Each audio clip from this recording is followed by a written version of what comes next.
when I'm long arming, oh good, this is a good angle. So I try to long arm here. So you can see I am leaning forward a little bit, but that leaning is coming from my hips, right? I'm hinging forward. I'm engaging my abs. My shoulders are relaxed. My arms with these handles are about a 90-degree angle. You might have handles that are here. There's a couple of different styles you could have, right? Or they might be here. I try not to do this. This is where you're gonna hurt your back. You see this curve? This is so bad. And then you see how my neck is all stretched out. So if I were to stand up, this is like my neck is out like this. That is so incredibly bad for your posture, right? And I see pictures of famous long armers regularly standing there like this. And I'm like, yeah, girlfriend, that's not sustainable. Like you're gonna be like, even just like demoing it, I'm like, ugh, right? So you've gotta keep that kind of natural curve in your back and down here as well with your abs engaged and hinge. And this is where I say that like being able to raise the long arm up, some of the long arms that come with either a hand crank or they've got, you know, the electric lifts, that if I want to do really detailed work, I would literally raise my long arm up here and let my arms do the work so that I'm not having to strain my neck, right? Because if I want to do super detailed work here, I end up like this, right? And that's literally bad for everything in your body. All right, so I'm gonna quilt for a couple minutes and I'm gonna try to hold my posture and give you guys an idea of what this looks like in action.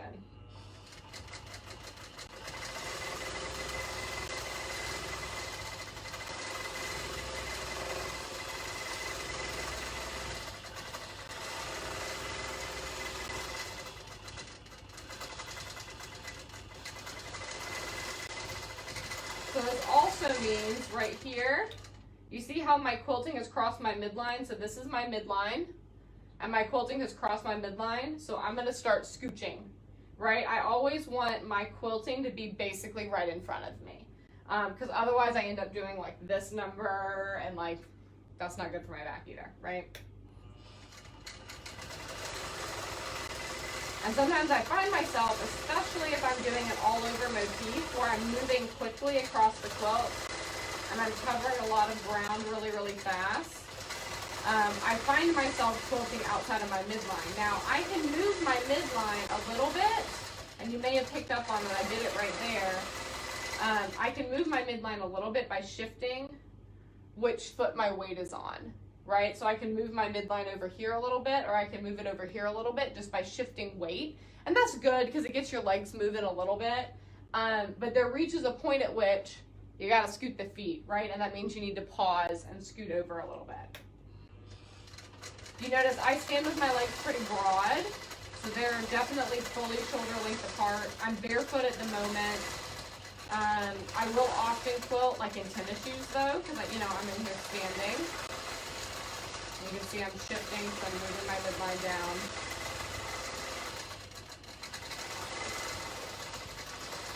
I'll alternate which leg I'm on.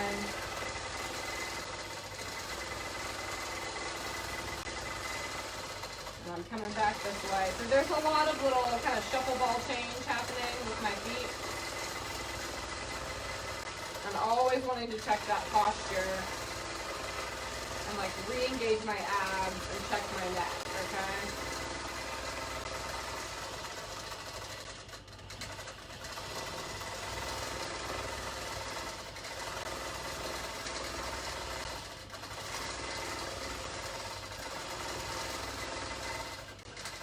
See, I shifted my weight there.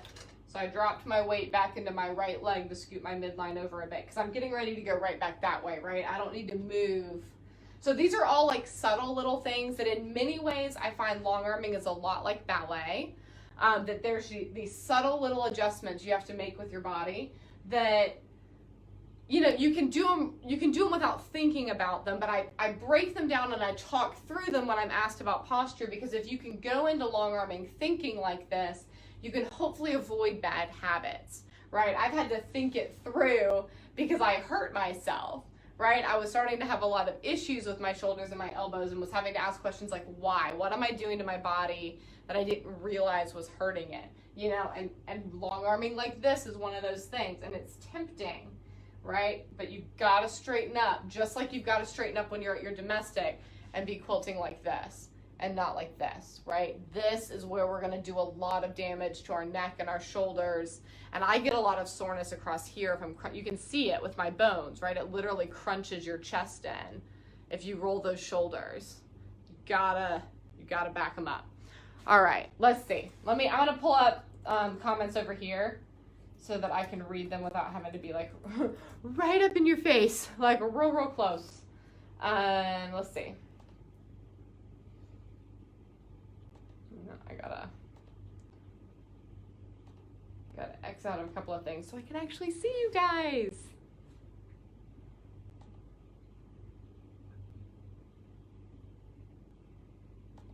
Oh, you get the full effect of the hair here tonight. This is it's been 24 hours since I've washed my hair, and so I've put it in a bun. Let's see. I do not have mats that I stand on because I've got carpet. So I have not added like one more layer there. Like I mentioned, I often wear my running shoes when I'm in here, so I let that give me cushion. If I had wood floors in here, which I would dearly love, then yes, I would either want some sort of mat, or I would want to make sure I always have some sort of supportive footwear on, because this is still standing, right? Let's see. Hey, Kay. Yes, I know you can't see the surface. I'm going to scoot it back in just a minute. Let's see. Do some use a chair? Yes. The saddle chairs, I don't know who else sells them, but I always see them in the Juki booths. And they have those awesome saddle chairs, and I so want one because they're so cool. And they literally force you to sit, well, y'all can't really see it, but they literally, you know, like force you to sit like you're in a saddle, which is so good for your body, right? Because you're right over your sit bones and you can see it forces my abs to engage and gives me that little curve in my back. And you can raise up a saddle chair and use it with a long arm. If you're doing little bitty detail work, that can be useful. I think it would be more of a hindrance than a help when you're doing something that's pretty fast paced like this, because that you lose the nuance that I was talking about, and just simply being able to shift your weight in order to move your midline around. And I think that's really, really valuable. Instead, you have to come to a full stop and, you know, like drag your chair down every time. That would make me crazy. Just truth be told, that would make me completely crazy. Hey, Deborah. Hey, Linda. All right, I'm going to scoot you guys back over here. Let me grab a sip of water. Oh, the other thing, you know, y'all didn't think you were going to get out of this without me talking about oils. I don't think I have my past tense roller in here, but deep blue after I quilt every time. So neck and shoulders, elbows, anywhere I'm feeling, you know, if I've been standing at the long arm, I'm going to use it on my legs and feet. Encourage my circulatory system to do its job, right, and relieve anything that's going on with those muscles. It's also just soothing. It helps me to relax. And this is my cheer roller, but I have a past tense roller that is, it's not the same blend as the deep blue, but it's very minty, and it's designed, you know, for stress relief, essentially. And I will often swipe that down either side of my neck before I start quilting, because it gives me just that little bit of like a cooling sensation down the sides of my neck, and it makes me aware of my head posture. The other place that I'll put it is right here, because when I tilt forward, this is the pressure point, right? And y'all can even see it the way it pulls my skin. And so I'll put a little bit of deep blue or past tense right there to make me more aware of those muscles, so that while I'm working, I hold a better posture. And then again, putting it on after I am finished quilting, just for recovery. Because this is a workout in its own right, guys, okay? So we're standing, you know, we're not like doing squats and lunges or whatever, but like you're moving weight with your arm. I'm doing one arm because that's how I long arm. But you're doing, you know, weight work with your arms. You're using all sorts of little muscles back in here to get that motor control, and it's a big deal, right? So take care of your body when you're quilting, please, please, please.